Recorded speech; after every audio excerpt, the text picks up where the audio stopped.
In the last screen capture video for this assignment, I showed you how to create a histogram displaying the distribution of income for sociology majors of a particular age and who worked at least 40 weeks last year. Now we want to look at the unemployment rate. We have to keep in mind that this income distribution is for people who did actually work last year. And some of you might be wondering, well, why then are there 16 people who had pay from $0 to less than $5,000? We do have to remember that these incomes are reported. It's possible that some of them are in error. So in order to create, in order to look at the income, or rather the unemployment rate among sociology majors, I want to create a frequency distribution similar to the ones I created in the past, except this time I'm going to obtain percentages, and I'll show you how to do that. Instead of altering the pivot table that we already created, if we do that, this histogram will actually disappear. It'll change because whenever you change the table on which the chart is based, the chart will automatically change. So instead I'm going to go back to the original data, or the subset of data anyway, of 25 to 60 year olds, and I'm going to click on Table Tools, Summarize with Pivot Table. I'm going to create another pivot table. It's okay.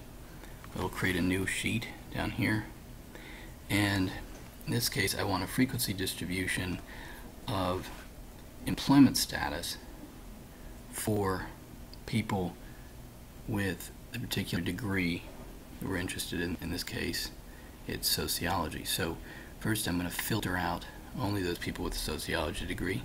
So I'm going to drag and drop field of degree to the report filter and select multiple items, uncheck all, and then select sociology only. Now everything we do in this pivot table is going to be for sociology majors only. And now what I'm looking for is an employment status, and I want it for everybody who majored in sociology. And I should say that people who majored in sociology, this implies that they did graduate from college, because only the college graduates answer that question. So I'm going to grab the employment status variable, I'm going to drag and drop it to the row labels, and I'm going to drag and drop it again to the values box. And here we now have the counts of people, and you should make sure they're counts. If they're not, you can always change the statistic like that. We have the number of people in each of these categories. So we have a total of 334 people who majored in sociology. 264 of them were at work, and 20 of them were unemployed right here. 43 not in the labor force, maybe they were retired or otherwise not looking for a job. Only people who are actually looking for a job and don't have one, those are the ones that are counted as unemployed. Now these numbers don't mean a heck of a lot. What we really want is an unemployment rate, and to get that we want to get percentages here. In other words, we want to know out of these 334 people what percent of them were unemployed. Out of the sociology majors, what percent of them were unemployed. This is pretty easy to do in Excel. We can change these values into percentages fairly easily. What I'm going to do instead though is I'm going to keep these counts and add another column to this table by dragging employment status down again, and you have just two duplicate columns. And in this case I'm going to change this to percentages.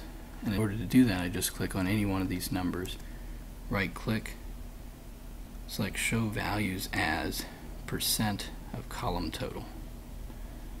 Sometimes people choose one of the other options and end up with incorrect percentages here. We want percentage of column total for a frequency distribution, and now what it's doing is it's for each one of these it's calculating the percentage of the grand total that's in each category.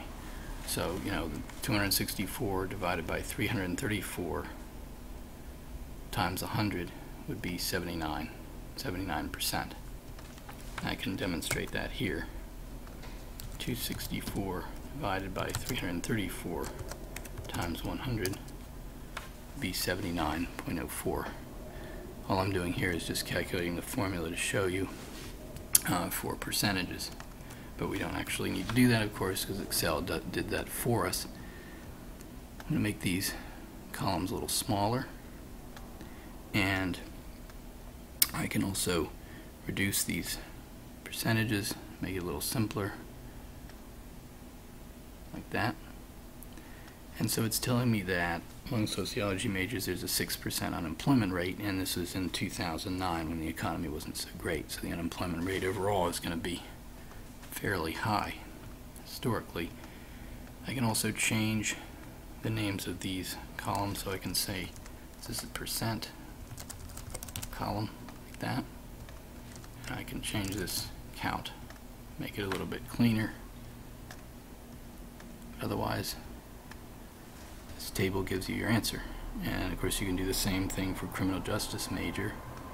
In fact, if I wanted to change this, I can do that pretty simply by clicking on this filter here, unchecking sociology, and going up and checking off the 2 criminal justice criminology majors here. It's okay. Now it does the same table for criminology or criminal justice majors, and we see that the unemployment rate is now 22 out of 295 people, or 7%. This is generally we call a frequency distribution table. Generally, when I ask you for something like this, we'll want a column of counts and a column of percentages.